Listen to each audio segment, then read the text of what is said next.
All right, man. Peace. It's Bronzebird here with another video. So I know everybody's talking online, outside online, real life, and all these different things about the unfortunate killing of Tyre Nichols by five police officers. He perished 3 days after the injuries of being accused of whatever it was at a traffic stop. A traffic stop got out of hand. The police officers put their hands on Tyre Nichols. And then there was pivotal moments with inside that video of watching it where he yelled out for his mother and was, you know, trying to say, hey, look, listen, get your hands off of me. So this is a thing I analyzed a couple of times, not only watching the videos, but so far about the reach on uh, police brutality, especially on the demise of the so-called black man in the United States. My thing is this: analyzing the situation itself, there was actually an event that happened about a couple of weeks ago where a so-called black man that was affiliated with the Black Lives Matter movement was actually almost in the same predicament, and he was pleading for the cops to let him go and to stop, violently harassing him. So they had took the situation and had a whole entire meeting grounds in, I believe, Los Angeles, where one of the Black Lives Matter members had spoke out against it. It was a so-called black woman. I can remember it was that. And then a lot of people is talking about the Scorpio unit that's in Memphis, Tennessee, where it had to be disbanded by the police chief, Saralyn C.J. Davis. And which it's funny, I'm going to be touching on this a little bit later, but we also have to understand it actually made me think about this as well. Uh that that situation happened, and then there was a video on World Star that had talked about or showed that it was another so-called black man that was being abused by the Memphis police force. So it's a lot of things that go into this story that's coming along with the Memphis, Tennessee case. Unfortunately, the passing away of Tyre Nichols, 29 years old, and again, moved from Sacramento, California to Memphis. And one of the things I want to have the people keep in mind, whether you like it or not, you're going to find a lot of these events go on. And I think a lot of people are starting to come into this, especially if you look at other political commentators, whether you like it or not, that these stories come in usually around election year. Now it's 2023. We actually know that it's supposed to be the presidential election. We're supposed to be gearing up to see who's the new president. And you can attribute this story as well as think about this and infer this into your mind. This was the same situation that happened with George Floyd in 2020. The same thing that happened with George Floyd, where there was, police abuse and all this other stuff. Take it for what it is. And where this is a ritual. And I need people to understand that, because the same year that it was a whole thing going on with George Floyd, the whole entire thing that happened with protests happened. And then that was the same year Joe Biden got elected. So this year, this is the thing I have to pay attention to. But I would actually give a more in-depth analysis to what I mean about this being a ritual and a later date, and actually on a different channel, on a different platform where I can explore this. But to keep in the back of your heads, people, this is a ritual. Um, it's a ritual, as well as understanding that, this does spread controversy. And, this also reminds me of the whole entire thing that happened on with Jason Whitlock, who made his testimony on that show on Fox. I mean, it was crazy, man. I'll give my thought process about what he was saying about the whole single mothers thing, but it's a lot that goes into that. But I want to just show you a little bit really quickly, some background about Memphis, and then we're gonna play this video that I saw that I thought was pretty necessary. We're gonna play this video in a second, but I'm gonna show you a couple of things that I found interesting about this whole entire thing with Memphis alone. Now, going on a performance dashboard, we get to show you right here, Mayor Jim Strickland has been the mayor of Memphis since 2016, so-called white man. And so, you have someone like Saralyn C.J. Davis, who's the police chief since 2021, which was the same year that they instituted the Scorpion or the Scorpio unit. So my idea about it is usually not only if it's a, a black woman police chief, but usually when it comes to the whole entire thing about cities that's usually riddled with crime, they're always trying to find specialized task forces in order to drop down crime. In some types of ways, I really do think that it's non-effective because it picks up and then it goes down. So I don't really think that they're usually on task with it. They have good intentions, but when it comes to democratic cities, you're in the belly of the beast. So it's a lot that's going to go into that.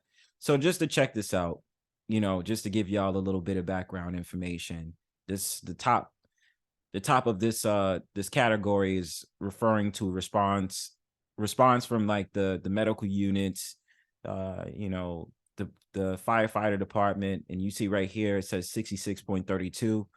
EMS is 78.65, and then 95% of 911 calls within 20 seconds is 90.23%.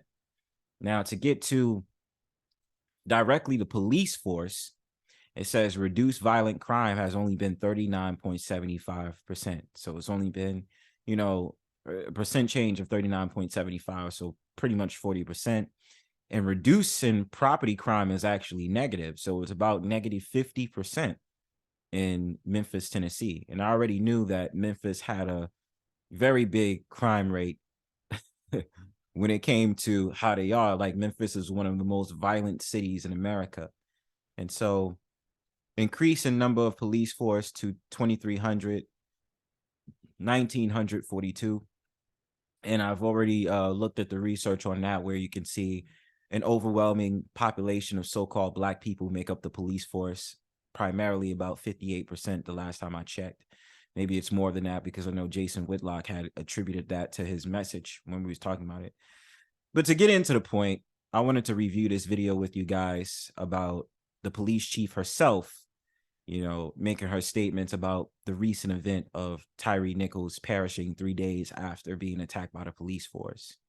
And I know for sure that, Jason Whitlock had made the claim that CJ Davis is a single mom. That came out not to be true, but it is true that she did definitely have some dirty evidence on her from her stint as being in the Atlanta police force back in around 2008, where it was found out that she wanted to make sure that a fellow police officer wasn't getting charged for some underage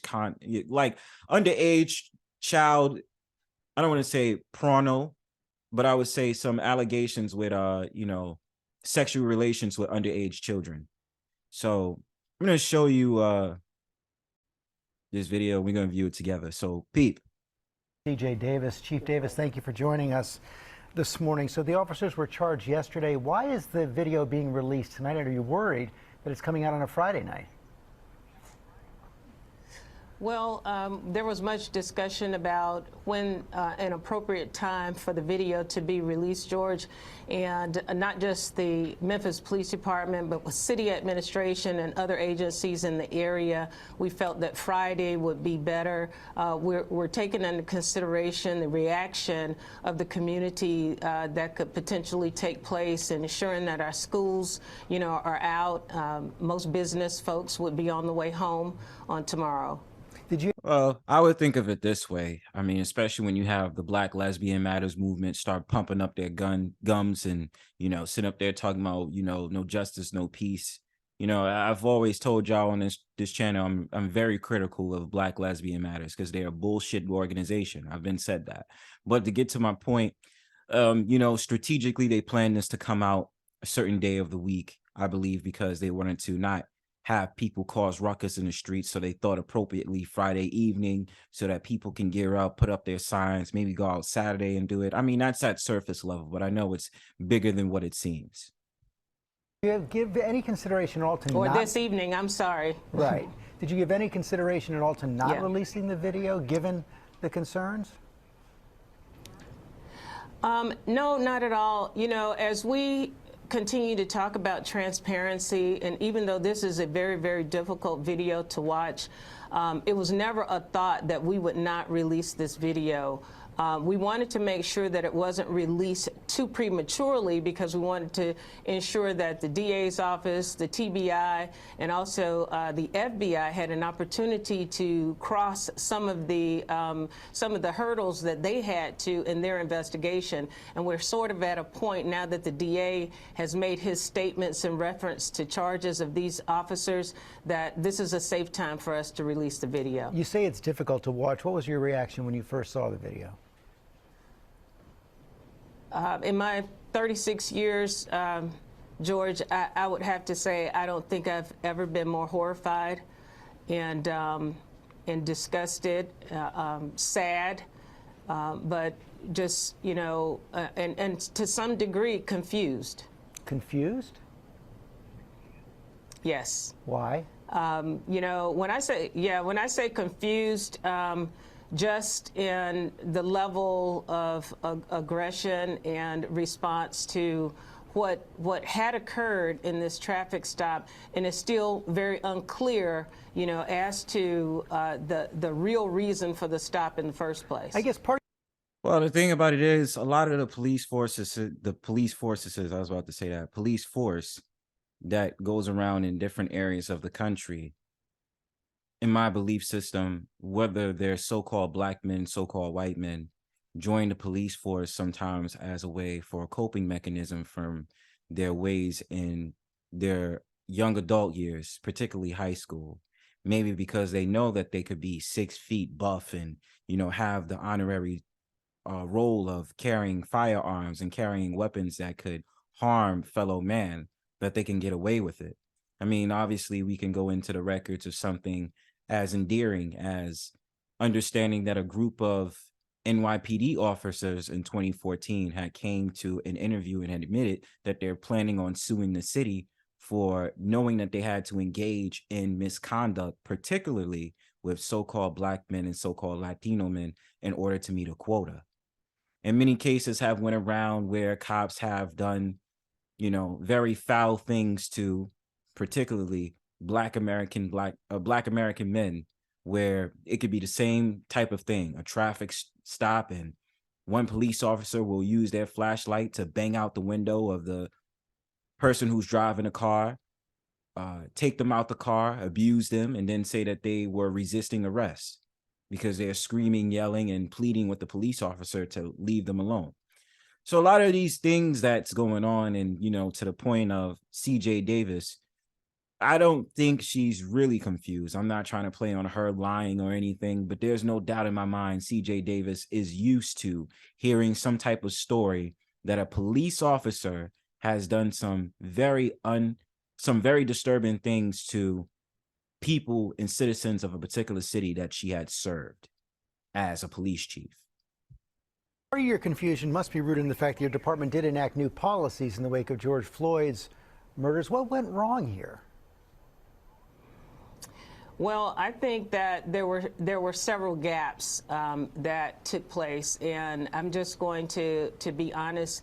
Anytime we have officers that are working in various types of units, and our police department, along with departments around the country, have specialized units, it's just important to make sure that there are supervisors that are where they're supposed to be during these types of operations.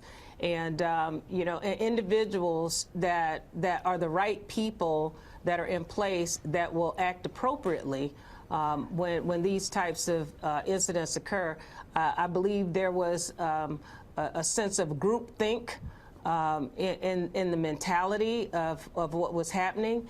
And it's just very unfortunate that nobody stepped forward to say enough. You think it's possible that... Well, the funny thing about it is that a lot of Americans understand now that they're scared of police officers. You know what I mean? Just because of how things have went when someone has interfered with trying to get the police officer off of a citizen that they are attacking. Much as so, we can remember the time that Eric Garner was being put in a chokehold that was banned by the NYPD in 1993, in which someone grabbed the camera to take a video of it, and then automatically months down the line, that dude was charged with being accessory to a, not even accessory to a crime, but basically they charged him for interfering in the situation with the police officer and Eric Garner. And I didn't understand it. I didn't get the reason for it, but there's a lot of ways why, what CJ Davis is saying, that still to this day, there are problems, and especially trying to get the police officers and people come together as the community relations, they like to call it, and stuff like that, in which people don't want to be bothered. And of course, we understand, like, there's always been this back and forth with police officers. And then, so-called Black people are now taking it upon themselves, or for the last couple of years, I would say a couple of decades, that they don't trust the police officers so much. They start calling so-called Black people that get involved in the police get involved in the police department, coons. And I mean, it's just so funny because it's a profession. It's not anything to be more than what it is. But of course, when it comes to anything, people take it more for what it is than just treating it as just a profession. The initial stopping of the car was improper? As far as I know today, I do believe that the stop itself was very questionable. We have been unable to verify the reckless driving allegation. There have been many searches of video footage, along the corridors of the streets that this stop supposedly occurred, or that the witnessing of reckless driving occurred. And we haven't been able to substantiate in any type of video that there was a reckless driving type of action that prompted this stop. Did any of the police officers involved have prior criminal records? No. You're certain of that? As far as I know, they did not. These officers were hired from 3 to 6 years is what their tenure was. But I'm not certain that there were any criminal charges on them. But I don't want to say for sure. But as far as I know, they didn't. How's your department going to rebuild trust with the community in the wake of this? This is going to be very difficult, for the police department. I've always been a supporter of police reform and the tenets of 21st century policing. And as we continue to try to build trust with our community, this is a very, very heavy cross to bear, not just for our department, but for departments around the country. Building trust is a day-by-day interaction between every traffic stop, every encounter with the community. We all have to be responsible for that now, and it's going to be difficult in the days to come. Chief. Well, that's it for that video, but I just want to give my closing thoughts about the whole entire thing that's going to go down from this here on. Like I said before, this is usually one of the events, and they handpick selected events such as this as a way to, cause a scene, a distraction, and that's something I have to, agree with Jason Whitlock on. It could be a distraction. There is definitely certain things that's going out in Ukraine that, America, is doing. But I mean, I didn't want to veer off into that, but I definitely did want to say that, these events that happen for a reason. There is many situations where a so-called Black man is abused by fellow cops, whether they're Black, white, Latino, Asian, and all this other stuff.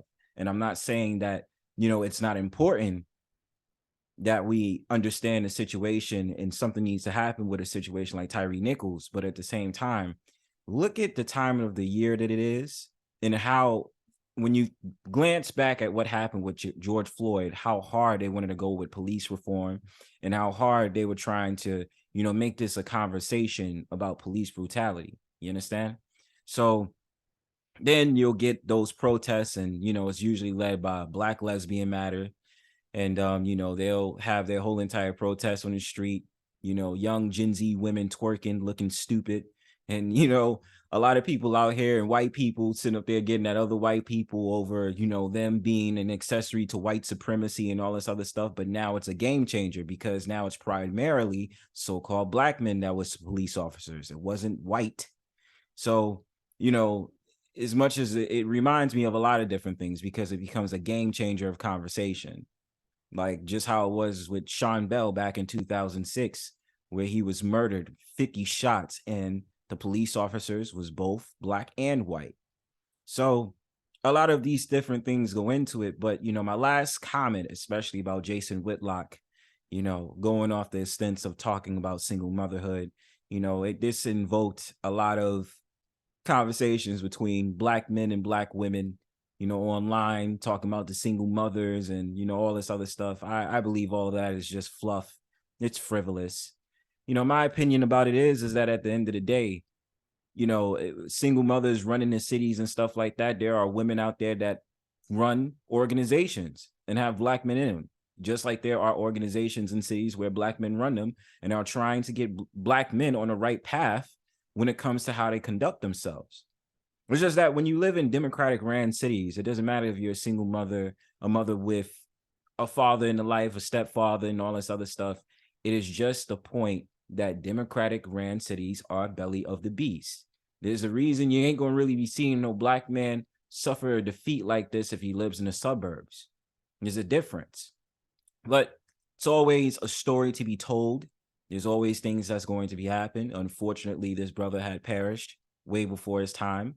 And, you know, it made me think about it rung the alarm in my head when he was calling out for his mother, just like George Floyd did, which makes me think about the whole entire mother goddess archetype in a situation like this. But otherwise than that, I will keep you abreast to a lot of the statements I've made, especially about this being a ritual for the election year, and as well as giving my opinion about the whole entire mother goddess archetype with someone like Tyre Nichols yelling out for his mother, as well as George Floyd.